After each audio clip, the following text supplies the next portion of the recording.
brain was just, because then I was thinking about the whole conversation about harmony and disharmony. And I think it's so funny because people, general people, right? We're like, harmony, harmony, harmony. We want harmony. We want harmony. But we're living in a way that fuels disharmony within ourselves, within our relationships. It's just ironic. I'm like, but do we? Because we're not functioning that way. And then it gets uncomfortable when we find harmony, because this gets to release some tension and quiet down. Yes. Yes. It's Absolutely. so ironic. It reminds me, I don't even remember where I heard this, but it was a Native American awareness or piece of writing or something about music, about how in Native cultures, their songs are about rain because they want rain, or they're about the harvest because they want a good harvest, or they are about blessings from the divine because they want blessings from the divine. And modern culture, all the music, it's love, love, love, love, whether love is a good thing or a bad thing. So much of the music is about love. And the conclusion was, well, that must be what your culture is missing. Yes. Because you sing for it constantly. And yes, absolutely. Absolutely. And when humans start to actually discover and know their capacity to create, like how creation actually works, when the thinker is in service to the heart, which is the seat of creation. When humans organize themselves for that, that is when we experience effortlessness, effortless community, effortless abundance, effortless living, asking, receiving, sharing, hearing, being heard, and total enjoyment, like the pure innocence of joy, right? Totally. Because this is the design. We're designed to live that way. Designed, but not programmed. I don't like the word program. Great distinction. Totally. Yeah. Yeah. It's been fun to look back on just how I was raised. And I don't like, and again, I don't dive into that to say that God, they did this wrong, this wrong, this wrong, that wrong. They did the best that they could. And I think they did a great job, but, it's interesting to reflect back on those conversations. Like you were saying, when you were a kid, what is that? Or don't ask too many questions. And, I don't know. I get curious about, well, I wonder what was I feeling then? You know? Do you have memories from being really little and what you were experiencing and feeling? You Or know, trying to understand? not anything that stands out. Not in, there's not a pattern of no, there's nothing that really stands out. I mean, maybe if I sat with it for a little bit longer, I could think of some things, but top of mind, no. But it does make me think more, and this, obviously, I'm going to be a proponent of this topic, is parenting. Because there's this, balance between what's developmentally appropriate, right? And then, but how do you continue to foster that curiosity? Like they're in their own dance of figuring things out, and emotions being like a roller coaster right now. And yeah, I just think about myself as a parent and what, in the moments that maybe I've hindered something, or maybe I could do better. It just makes me much more aware in those conversations, because we are going through it. Well, 2 4-year-olds, come on. I know. And well, and okay, one thing comes to mind when I think back on my childhood, and I'm looking at it differently now, because Harper has a lot of personality. Like, she is expressive. She's awesome. She is so awesome. And there's some sass. Yeah. Like, I don't do anything right, she told me the other day. And I asked her to put her shoes on this morning, and it was, you've got to be kidding me. And I can't help, but in the moments when she's mad and saying things like, you don't do anything right, I want to laugh. Mhm. Not because I'm laughing at her, but I think this is adorable little human expressing like an adult. And it's, but I do think back on my own, I remember my grandfather, my dad would laugh at me all the time. Mhm. And I hated it. Yeah. But Yeah. I don't, but now that I'm in this parenting role, I'm not laughing from a place of making fun. I think she's an adorable little human and she's very expressive. And it's just so funny to see it coming out of this little body. It's Totally. so mature for a Oh my 4 year God. old. There's two things I want to share. One is an experience I had when I was 4, and the other is um, it's about how seriously humanity takes itself. Yeah. And I think the existence of this, everything we call an emotion, is this game board to help us realize how seriously we take ourselves and whether or not that actually needs to be the way. Yes. Right. And when we take ourselves seriously, that's when all the emotional storms come.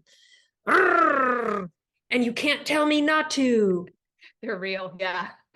because it's my storm. Hello, acknowledge my storm. And Yes. it's Yes. been my experience that the only way to get to realize that, humanity takes itself pretty gosh darn seriously is to actually honor that those are the emotions happening right now. And I don't have to buy into it. I don't have to, pretend my life, I'm not who I am because somebody else is having emotions. But Right. to go, yeah, totally makes sense. I know, stupid shoes. I mean, I don't know whose idea shoes were. Maybe we should try without them. Let's give it a go. You tell me. I'll bring them just in case you want, but you let me know. Right? That's exactly. I was like, I don't want to go to school either, Right? but we're It's gonna like go not my together. rule. But there's such a magic. There's such a magic in honoring. Yeah, totally Yeah. get those emotions. Yes. Heck yeah. And yeah, it's not my rule. So The other thing is, can I piggyback on that? yeah, Because I think this is something I'm learning as an adult is the mind will spiral, right? yeah. It will go down the negative rabbit hole if you let it faster than you can even imagine.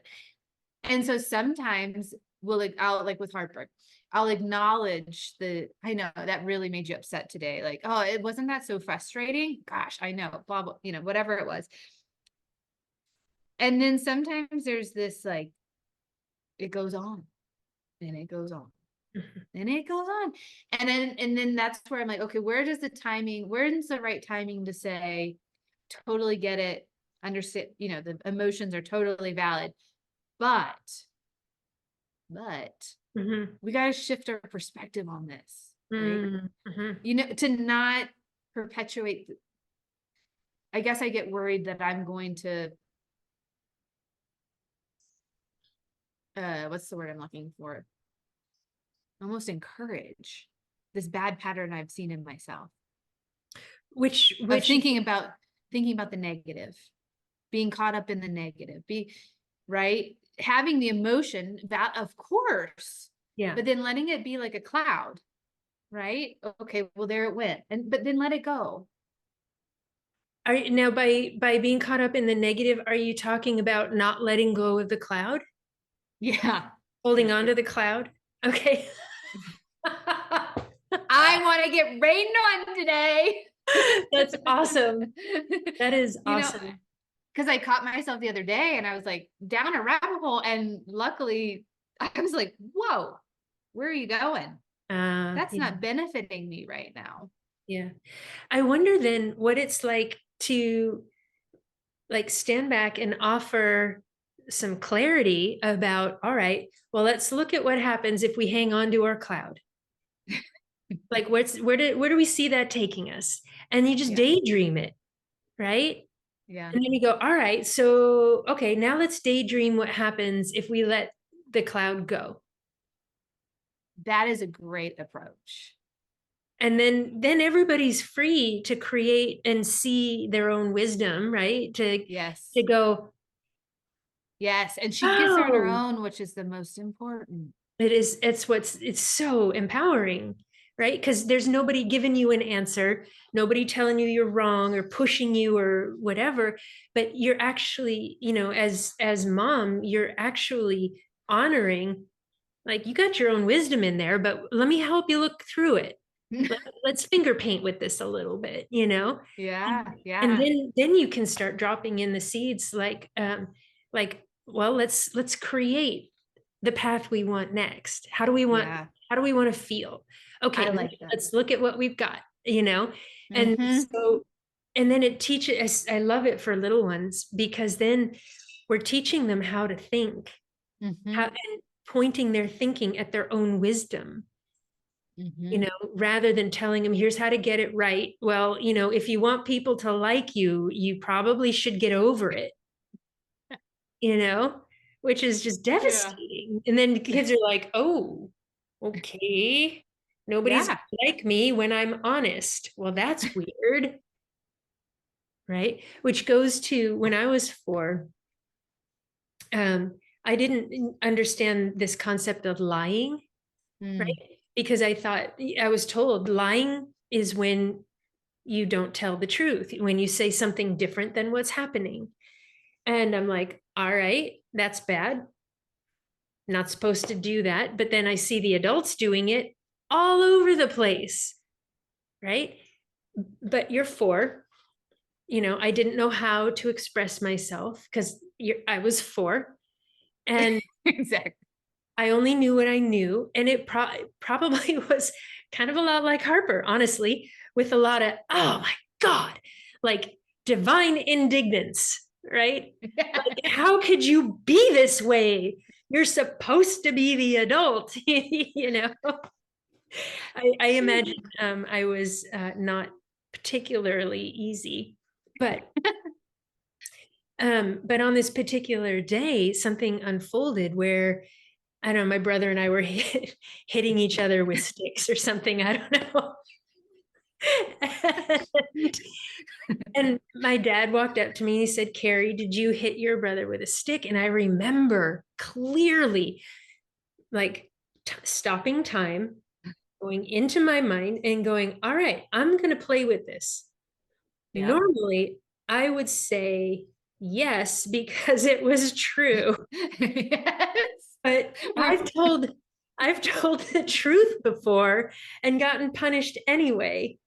So I'm going to experiment with what this idea of lying is. And I'm going to say no and see if that was a lie or if I just don't understand the truth or what. So then I pushed play again and started time back up. And I said, no.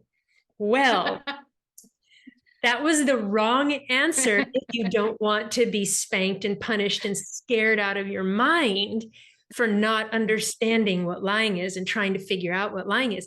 But my dad, bless his heart, he had no clue, no way to understand that Yeah. somebody of only 4 years of age could have that kind of sophistication within Yeah. their own system, right? So, I mean, Harper, man, I want to hang out with Harper because she's rad. But, um, but to offer to parents that kind of sophistication can be happening in the background with no way to be expressed Yes. doesn't make any parents wrong. It just might be an invitation for parents to get to know themselves better and to be able to ask the questions that you're asking, like, how do I know when is the right time to guide her past her cloud? And how do I know how to offer that? Or if I don't Mm. know it, where can I go so I'm not just dominating this little human, but Yes. offering ways to help her build her own world. And I think that, I mean, I just love that you're that kind of parent. That's so funny. The lying is is a thing right now. You can tell they're trying to figure out, and there's two of them, and I don't always have my eyes on them, and it's hard because one will say one thing happened, the other will say a different one. That's when I just call a truce because I didn't witness it. And we are sort of playing with what is truth, what is a lie. Say there's no fair, referee in this, so we're gonna truce. Yeah, Because I don't want to punish one for lying that didn't lie. And it's totally. It's a different paradigm when you're not about dominance. It's a different conversation where it's about helping everybody understand themselves and each other, which is different than getting it right or getting it wrong. And I think, this generation where we're at in time and space, we're so in flux. And these ideas are so new, en masse. Obviously, there have been communities living in this sort of a constitution and cultures, native cultures that are much more about honoring and guiding than demanding and punishing, right? But for this Western culture, I think it's such a tender shift that's happening, and it always, to me, comes back to how do we, I mean, it can only happen one person at a time. These kinds of changes can only happen when it's me in my relationship with myself, and then I share that change with those around me. One other story I'll tell on this bead is I had a client who had two sons. They were very different. The older one was, I think, I don't know, 12 or 13, and the younger one was like 9 or 10. And they would fight and fight and fight and fight and fight. And those two boys were so very different in a really uncommon situation where their dad was just old school rancher guy, and the older boy was gay and wanting to do energy healing and crystal healing, and the younger boy was on the autism spectrum, is like Asperger, tending toward Asperger's, and they're just very, very different. And the mom was like, what do I do? Because telling them not to fight did not work, right? And plus, there's so many different, very unique stresses in that combination. So we offered her this approach to organize and just feel her own presence and let her heart expand when the boys start fighting, instead of trying to fix them or correct it or appease them or make it stop. Like, okay, they're going to start fighting. I'm going to pull up a chair and I'm going to organize myself, the mom, so that I can feel my heart and I can just let them feel myself and my love. And because they would always come close to her to fight. They wouldn't go over there and fight. They would come where she is and fight. So, okay, if they want to be with you, share yourself with them without correcting them.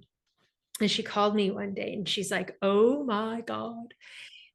She was sitting and they started fighting, and not saying it was easy for her, but she did it. She sat still and felt her own love, her own body, her own heart, and just included them in it.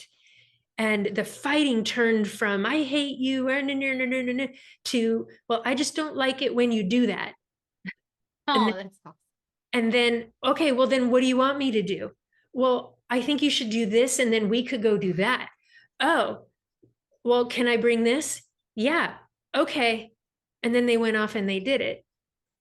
Right. So there's so much that people are just learning about presence and awareness and energy as communication, not just one-to-one, but as setting the stage, like, and creating the space within which our relationships happen. And to me, if we can share that perspective with parents,